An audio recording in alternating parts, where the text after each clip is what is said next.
Greeting, I'm Kamsamali and you're watching CNC News on the updates of the Cambodia-Thailand border conflict. And as you may know, physical health is important as well as mental health. And that is why today we have invited the UNICEF Cambodia to share us on the matters of mental health in regards to refugee camps and especially children who are there. And today we have Marianna Garofalo, who is a Chief of Child Protection from UNICEF Cambodia, joining us. Greeting. Hi, thank you for having me. Thank you so much.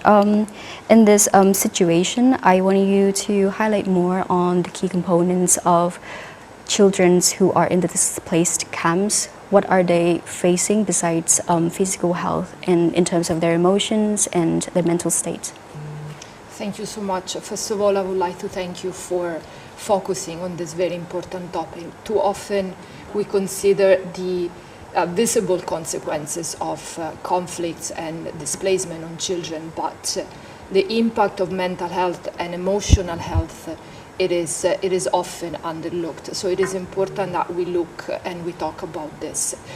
The consequences of mental health on the well-being of children as well as adults who have been affected by the border conflict are immense, and they can last for a lifetime. This is why UNICEF is working on the ground together with a number of partners, both civil society organizations as well as government institutions, to provide children and families as well the emotional support that they need to overcome the trauma that is deriving from the displacement and from the war, as a matter of fact.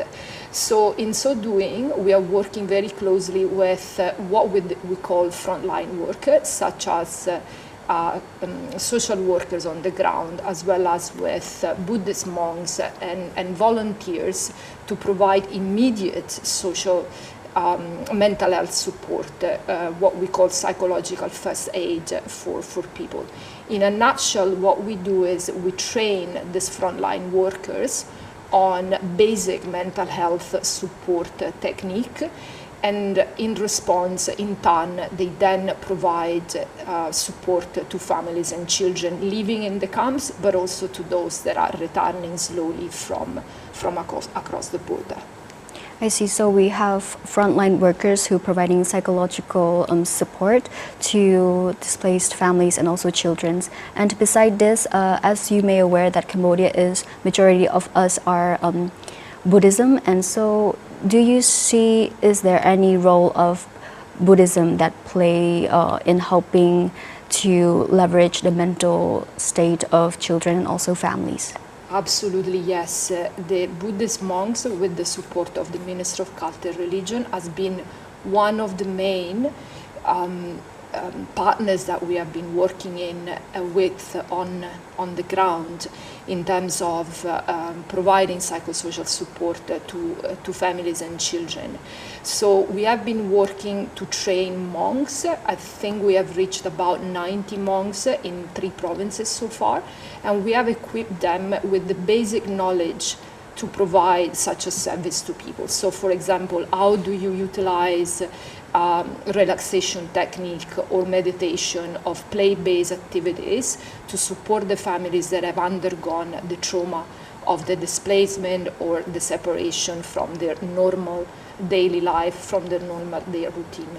So with these simple acts, so meditation, relaxation, play, but also with individual counseling, we are able to support the families in this very difficult moment. So far we have been able to reach about 6,000 people, of which about 2,400 children in the displacement camps in the 3 provinces, that is Preavir, Oda-Mencey and Banta-Mencey, and we are still continuing these efforts also through partnership with other organizations and with also our health colleagues that do provide more specialized mental health for those who have been identified to be already at a stage that requires more specialized mental health support. I see. I think mental health is really important as well as physical health. And do you see any noticeable change in them when you provide all those help? Well, it is definitely a relief for many families and especially for kids to have that kind of support on the ground. As I said in the beginning, the consequences are long term, so we won't be able to tell what consequences people will display over time. But what we know for sure is that the sooner we intervene to provide this kind of support, the more likely it is for people to move forward with less trauma, with less fear, with less anxiety, and with less consequences on their mental health. So what I can tell you is that I'm hopeful that the efforts we are making will have a long-term impact, and especially on the life of children. I see, thank you so much. And beside this, we're moving a little bit out of the mental health section. It's about sexual abuse and also scamming, because during this vulnerable time, of course, children in some families are prone to being in a situation that we do not want them to be in. So how would you cope with these tight situations? That's a very important point. The word is prevention. It is important to prevent any risk, any person to fall victim of sexual or physical abuse of any other sort of exploitation, especially in a situation like this, where people are living in displacement camps, where people have their normal social network disrupted by the situation they find themselves in, so they are more vulnerable than they would normally be. So prevention becomes the only possible response. UNICEF is working again with the government, Minister of Social Affairs, as well as with the Minister of Culture and Religion, the Minister of Women's Affairs, to raise awareness in the displacement camps on what are the risks related to living in the camps, and how this can be prevented through very simple actions. It is also very important, and that's what we are trying to do, to look at risky situations in terms of, for example, moving from one side or another of the camp to use the wash facilities. So we work with our colleagues in the wash team to understand whether the wash facilities are safe for children, for example, are safe for women. And we also explain to communities, to families, that it is important to create some support when kids or women move around the camp. Don't leave them alone, move in pairs, move in group, look after each other.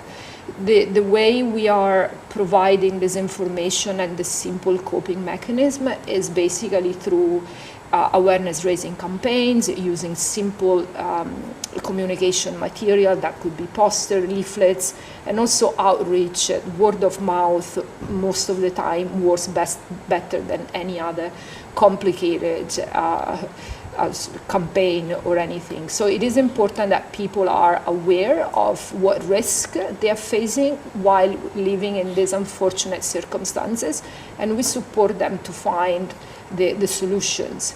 With that said, should a situation, should an incident happen, we also encourage reporting to competent authorities. It could be social workers, it could be, again, the monks that have been mobilized also to look after the communities and try to find the support needed as soon as possible. It is important that a response is provided immediately, that a case is reported immediately to mitigate the consequences that otherwise any act of violence, not only physical or emotional or sexual violence, can have on the life of people. I see. So with all words of mouth awareness and also report through the apps that you have provided, I believe children and also families who are at the displaced camps would be able to ensure their safety and also ensure their mental health are being assisted and also look after as well. So thank you so much for joining us today. Thank you. You're most welcome. Thank you so much. And this is the end for our interview in regards to mental health and protections. And as you may know, mental health is also as important as physical health. And we'll be back with more updates of the Cambodian-Thailand border conflict and also with more interviews. So stay tuned and goodbye.